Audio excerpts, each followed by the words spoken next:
Welcome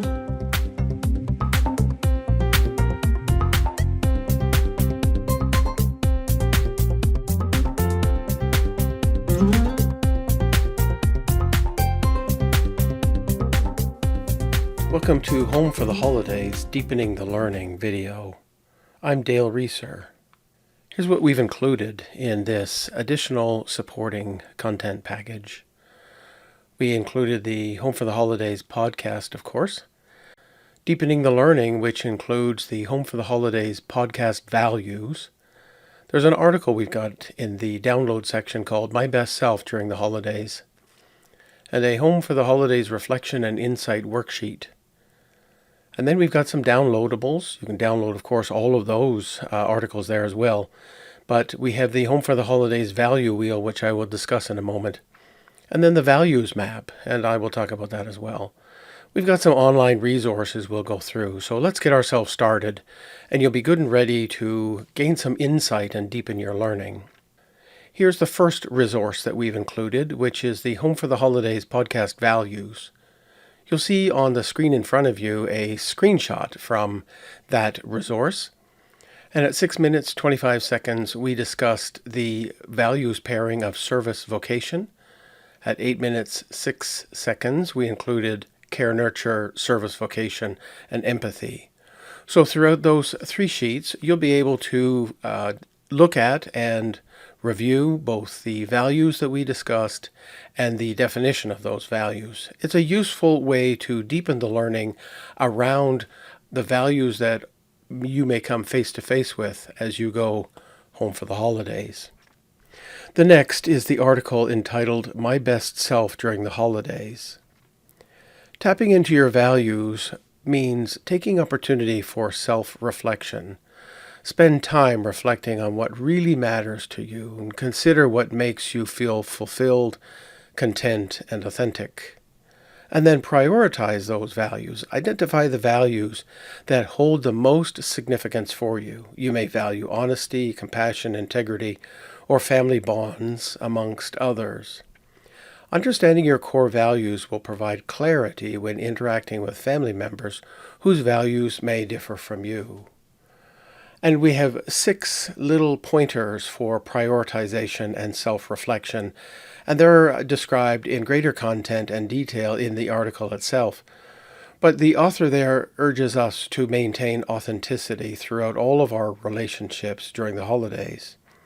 An active listening, which is taking the opportunity to really engage others in your family, to hear what they're saying to one another, hear what they're saying to you, and as John Maxwell and Stephen Covey used to say, seek first to understand, and then be understood. Look for common ground. It's very easy these days to find those opinions and worldviews and attitudes that divide us. But do your best throughout the holidays and throughout those opportunities and times that you are together with the ones you love to seek common ground, the things that sort of bind us and unite us together. Set some boundaries. It's okay, as Barr says, if Uncle Sal tries to ping you with a particular set of values or opinions, set those boundaries. There may be areas of your life that, now that you're an adult and perhaps moved away and returned home for this special event, that are not part of family conversation. Set those boundaries and live by them. I think you'll find those boundaries will create a deeper sense of peace inside of you, and do that with humility and grace as you set those boundaries. Practice empathy. As Barr said in the podcast, this may be the only opportunity that some people in your family really feel like they're understood and cared for. So consequently, you may be the one who is coming back into that family system to care and express love and certainly some empathy, understanding where they're coming, walking a mile in the other person's shoes, as some would say. And then pick your battles carefully. Choose your battles. Not everything needs to be a conquest or a conflict or a deep, profound understanding and conversation where we try to get to the bottom of things. Pick those battles very, very carefully so that you and the ones that you love can have a positive and healthy expression of care for one another as you gather for the holidays.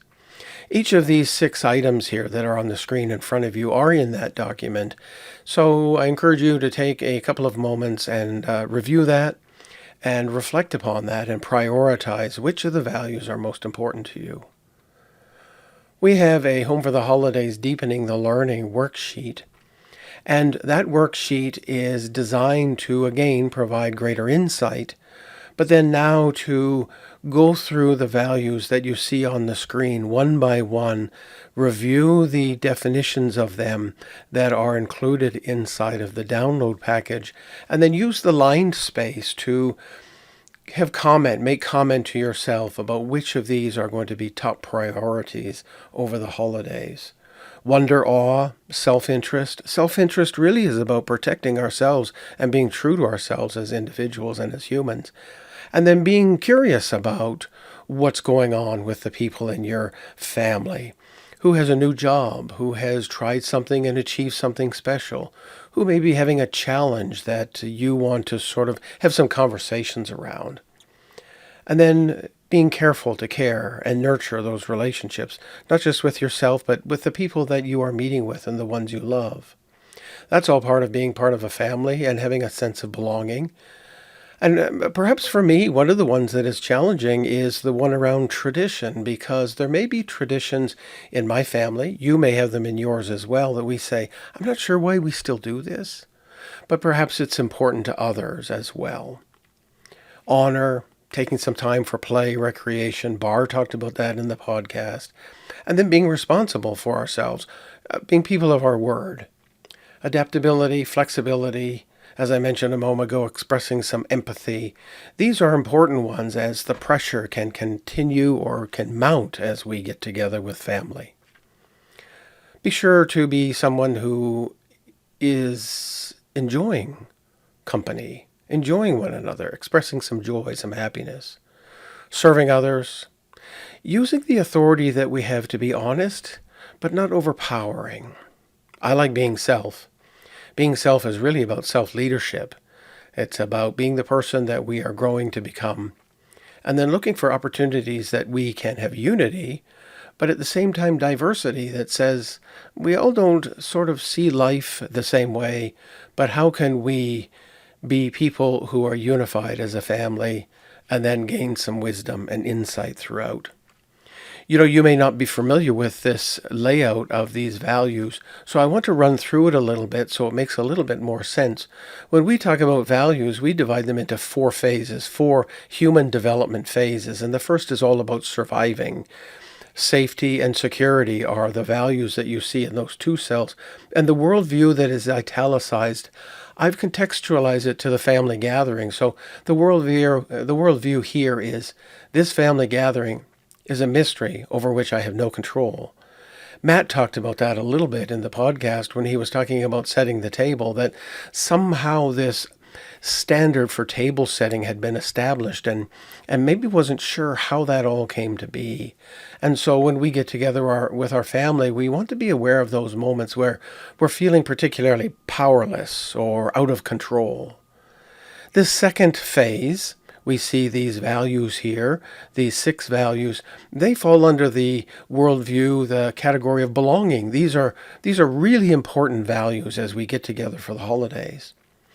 But the worldview here is this family gathering is a problem with which I must cope.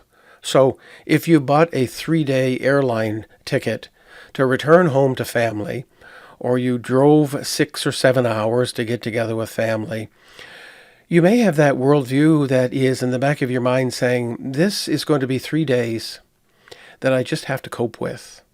Many people find their lives, their family relationships here, where family and the institutions that guide us sort of umpire our lives and the time that we're together.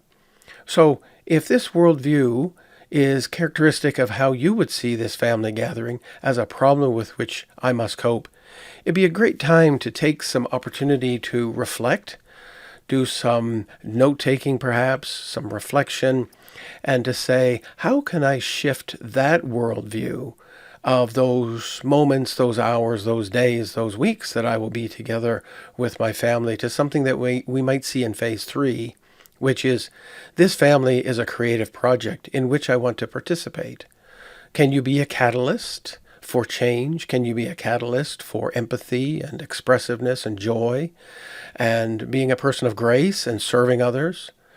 Can you create a new way of working with family, participating in family by being myself, by promoting unity, though diversity, and at the same time gaining wisdom and insight both into yourself, into the dynamics of family, and into perhaps some of the challenges that others in your family are facing. This fourth phase, interdependence, this family is a mystery for which we care even when we are not together.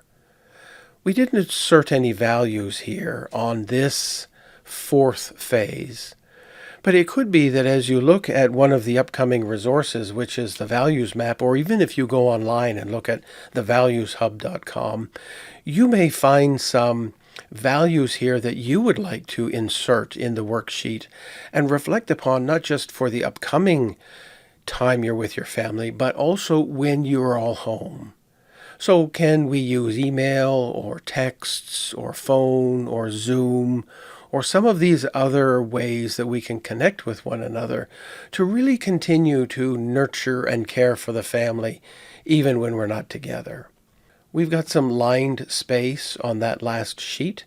Feel free to make some notes, jot down your thoughts, jot down definitions, go through each of these values and endeavor to make application to your upcoming family gathering.